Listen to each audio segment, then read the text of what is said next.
future. Today, some fifth graders from South Portland took a crash course in what it's like to be disabled in their city. Most of the provisions of the Americans with Disabilities Act went into effect last year, and by now, public places and businesses are supposed to be accessible to the handicapped. But as News Center's Jane Skinner tells us, the students found out that is not always the case. You're on my team, John. Karen, Callahan, Susan. Outside.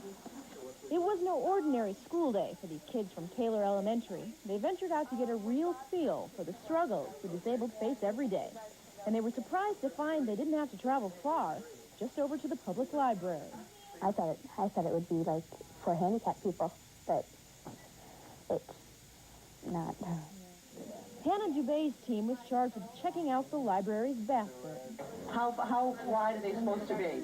36. 36 inches. So we've got a problem, don't we? Definitely. Joe Greeley has been in a wheelchair for 25 years and came along to offer some expert advice. The door to the men's room was indeed too narrow for him to get through. I'd like to, but I don't see any place for my feet. The story was no different over at the drinking fountain, and Greeley's hoping these students pass the message on. They're our future, so they'll be very key to what happens. If you're wondering how these kids know what's accessible and what isn't, they say the school they go to every day is virtually impossible for anyone with a handicap to move around in. Their teacher, John Thurlow, says this lesson won't be over at the end of the day.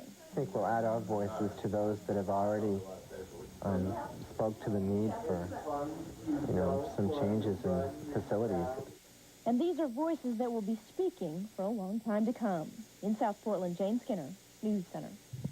The city of South Portland says it is in the midst of evaluating all of its facilities to see whether they comply with the Disabilities Act. That is